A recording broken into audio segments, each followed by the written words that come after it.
accent. D'abord parce que je parle en français, donc ça va être un peu compliqué pour tout le monde de me suivre. Et aussi parce que je vais être très confuse, parce que beaucoup d'idées sont sorties. Et je voudrais intervenir sur tout ce que vous avez dit. Et en même temps, vous parlez de la région où je vis. Capite?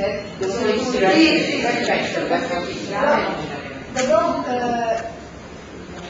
pour moi, c'est tout à fait, je dirais, amusant de parler des Women's Studies.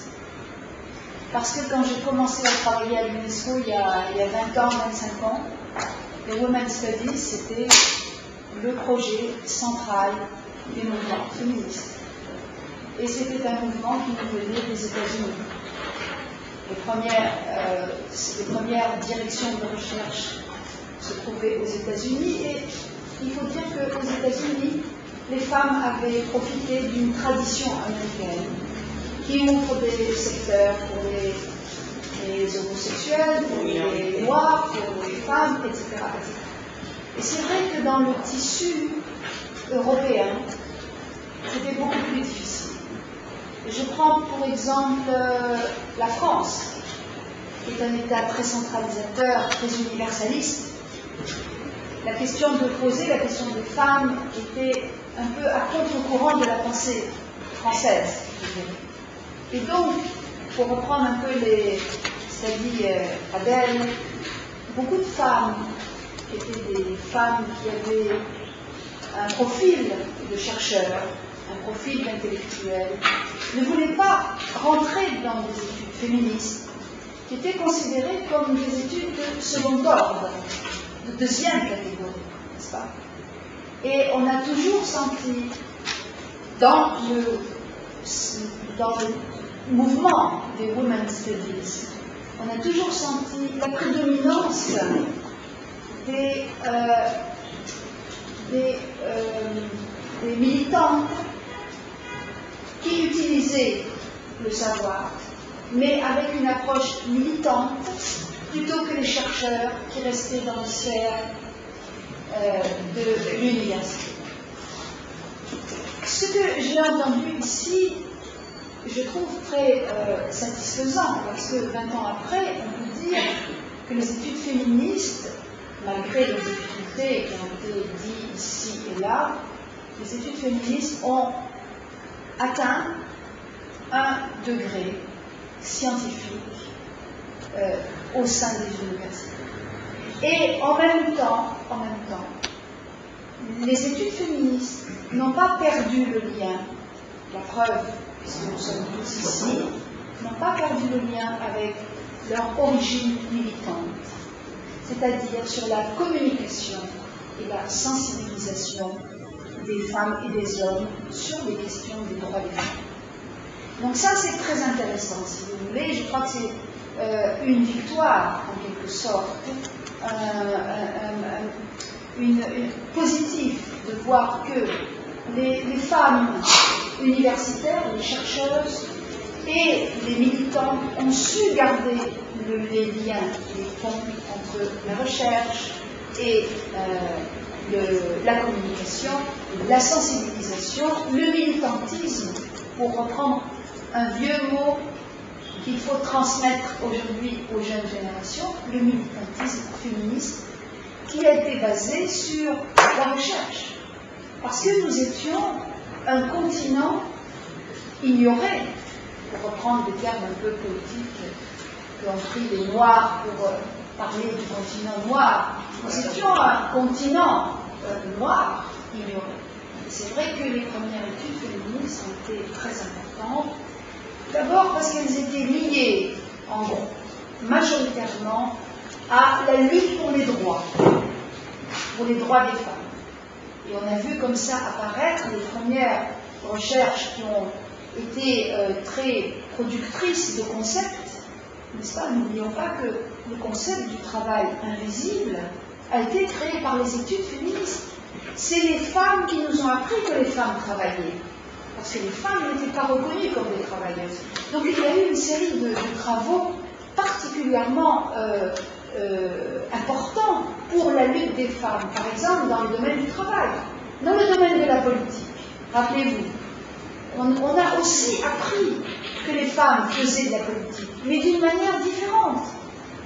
Et ces études féministes ont permis c'est ce qu'on a appelé à l'époque la grande objectif des études féministes, c'était de rendre visibles les femmes. Et on a appris à rendre visibles les femmes. Il y a eu du bon et du mauvais. On a fait des catalogues de peintres femmes. La moitié n'était pas importante, mais on a quand même fait des grands catalogues de femmes peintres. On a fait des catalogues de femmes musiciennes. On a fait des encyclopédies de femmes écrivains, etc., etc. Et ça a été ce grand mouvement d'études féministes. Et je vais arrêter là parce que vous êtes maintenant en plein dedans. Et je trouve que malgré les difficultés, si vous voulez, je crois qu'on peut dire que c'est très positif en Europe. Parce que, pour une raison nouvelle, c'est que la communauté européenne s'intéresse à ces sujets. Et qu'elle a relancé à travers des programmes qui sont financés avec beaucoup d'argent, qui a relancé ce qu'on appelle aujourd'hui les études féministes. Donc je crois qu'on peut dire longue vie aux études féministes, longue vie au doctorat, etc., etc. Ça, c'était une question qui est facile à dire. L'autre question qui m'intéresse maintenant, c'est en dehors de l'Europe et de l'Amérique, qu'est-ce qui se passe? Et en particulier du côté des femmes arabes et du côté des femmes africaines. Alors, j'ai écouté avec beaucoup d'intérêt Anna Maria Tagliani, et je la remercie de son optimisme formidable quand elle dit que les femmes africaines et arabes sont là, présentes, et qu'elles font des choses extraordinaires. Alors, moi je suis une femme arabe. C'est vrai que quand nous parlons, tout le monde nous écoute, mais nous écrivons peu. Et nous faisons presque pas de recherche. Alors, quand tout à l'heure vous avez parlé du problème de la recherche sur les femmes, la difficulté de trouver un financement pour financer des projets de recherche à l'intérieur des universités aujourd'hui en Europe, il faut vous dire que la situation de la recherche, je ne parle même pas de la recherche féministe, de la recherche dans les pays arabes, c'est la même que la situation de la recherche pour les femmes dans ces pays-là. Et on ne peut pas parler de recherche féministe quand il n'y a pas de recherche du tout. Quand il n'y a pas d'université du tout. Quand l'université est dans une crise très grande aujourd'hui dans les pays du Sud, parce que la recherche, le savoir, c'est lié à la liberté. C'est lié à la lutte et c'est lié à la liberté. Et que ce sont des pays où il n'y a pas de liberté. Et qu'aujourd'hui, vous devez savoir que les mouvements islamisés ont pour cible principale la recherche. Et tout, si vous voulez, les domaines de la recherche cognitive. On met l'accent aujourd'hui dans les pays islamiques sur le problème de la recherche mécanique, je dirais, les secteurs de la science, les secteurs mathématiques, les secteurs d'ingénieurs, n'est-ce pas? Et on a supprimé pratiquement les recherches, la philosophie, l'histoire, toutes les matières qui développent l'intelligence.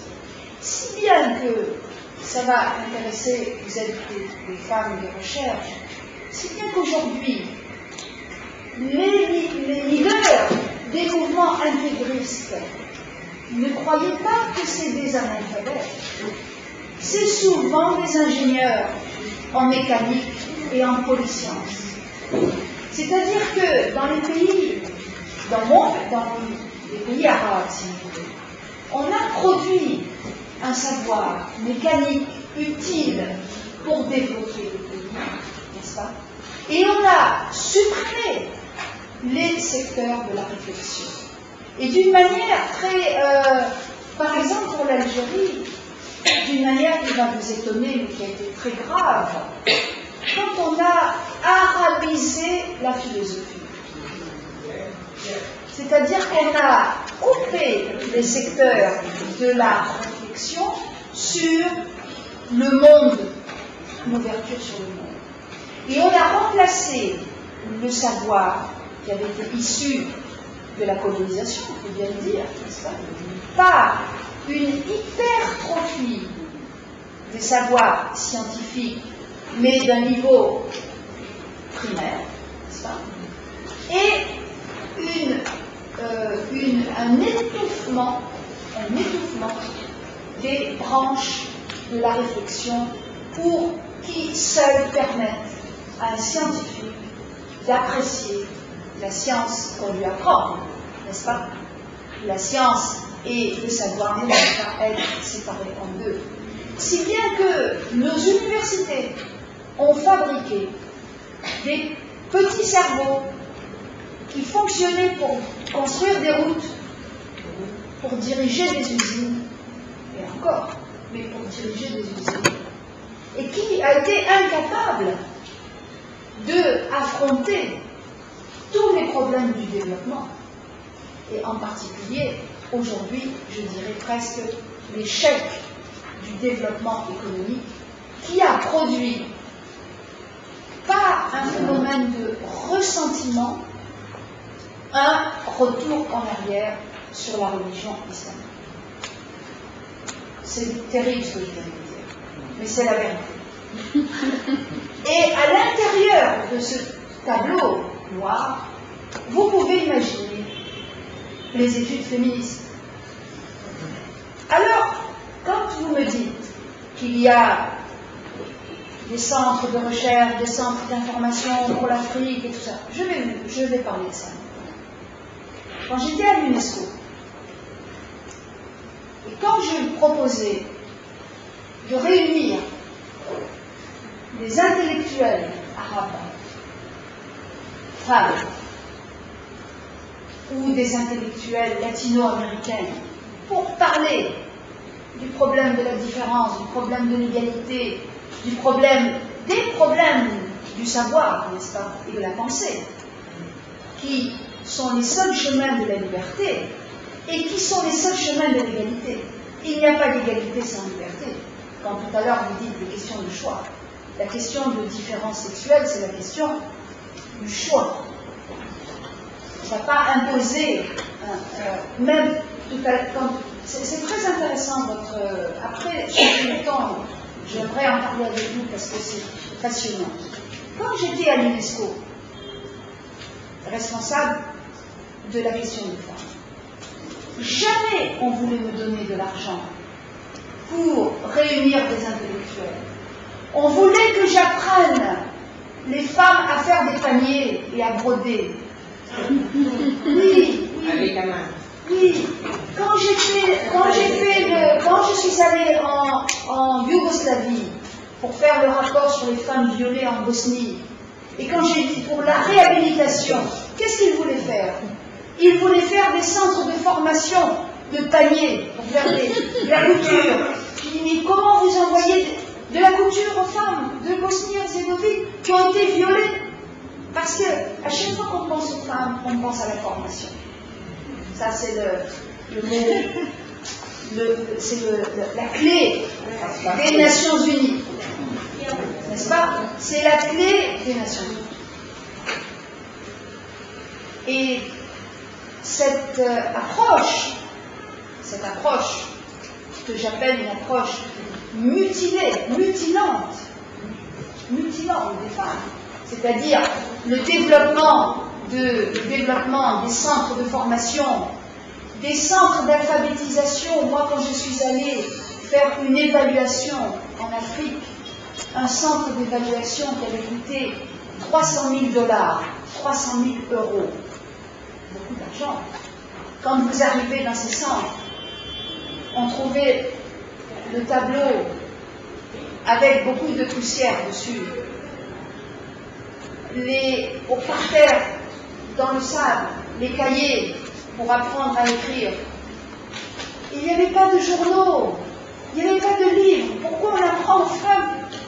Vous comprenez? C'est tout le système des Nations Unies qui a développé dans les pays du tiers-monde l'éducation jusqu'au niveau, ce qu'on a appelé fondamental. Et tout le problème de l'université, tout le problème de la recherche était considéré comme non prioritaire pour les pays du tiers-monde. Et c'est pour ça, si vous voulez, c'est vrai qu'il y a beaucoup de centres d'information, mais dans ces centres d'information, et qui sont utiles, je ne veux pas dire qu'ils ne sont pas utiles, mais on ne fait pas de recherche. On fait très peu de recherche. J'ai pendant 20 ans, j'ai pu suivre la production des pays africains, la production des pays arabes. Ce sont des productions très utilitaires. D'abord parce que, comme vous dites tout à l'heure, quand vous faites un programme de recherche sur les droits des femmes, il faut tout de suite leur dire, on va faire un dépliant, il faut faire un booklet. C'est ça qui les intéresse. C'est le dépliant. Vous comprenez les dépliants qui c'est Voilà, c'est ça qui les intéresse. C'est pas la recherche. C'est le petit dépliant, vous comprenez? C'est-à-dire que c'est là où l'autonomie des femmes est importante. C'est là où l'autonomie de la pensée et de la recherche. Tout à l'heure, Angelina nous a dit maintenant que notre ministre, notre ancienne directrice est devenue ministre. Nous avons à l'université la possibilité de faire des recherches sur les femmes. Et ça, c'est très important. C'est pour ça que quand on fait des discussions sur les femmes, on revient toujours femmes et pouvoir. Parce que le pouvoir, c'est déterminant de la... Mais c'est vrai aussi, si vous voulez, que tant qu'on est une catégorie sociale inférieure, on est seulement ciblé par des études utilitaires. Comment intégrer les femmes, comment s'occuper de la violence, etc., etc. Maintenant, sur la question de la différence, qui me passionne, qui est vraiment la question qui me passionne, je vais vous raconter deux anecdotes, deux histoires, qui sont très significatives. Quand j'étais à l'UNESCO, j'ai fait le prix pour les femmes et les sciences, le prix L'Oréal. Vous avez dû en entendre parler. C'est un prix très prestigieux, avec beaucoup d'argent, c'est une grande maison qui le fait. C'est moi qui l'ai fait. Et quand j'ai lancé l'idée avec la maison L'Oréal, qui était d'accord évidemment, mais pour trouver des femmes scientifiques qui acceptent de recevoir un prix scientifique qui s'appelle L'Oréal. Non, pas L'Oréal. Prix pour les femmes. Non, c'est pas L'Oréal.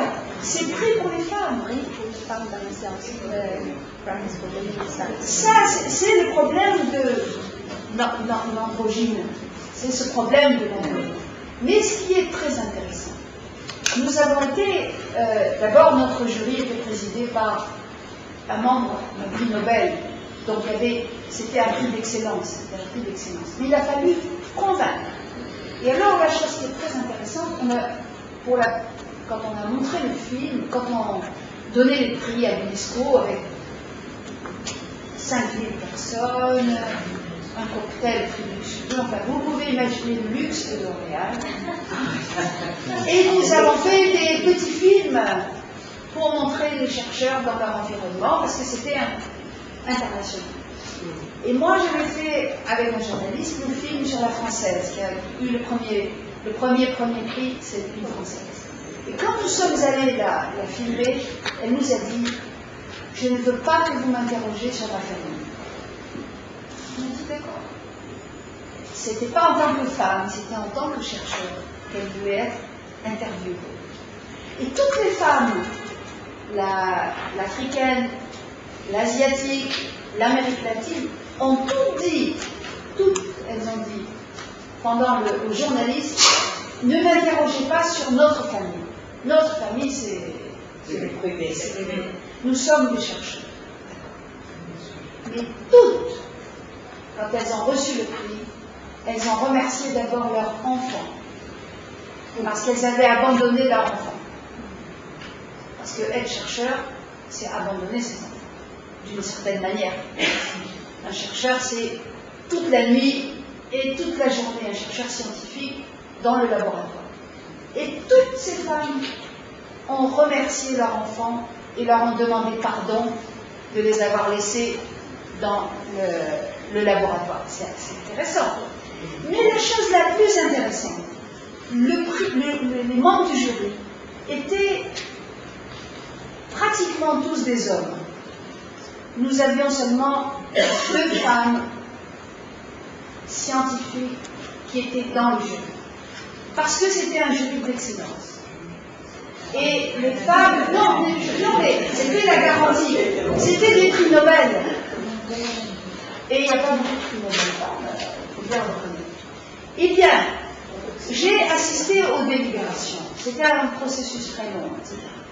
Et les hommes qui étaient là sont venus parce que les hommes sont toujours un peu mondains et un peu carriéristes, et puis ils recevaient beaucoup d'argent.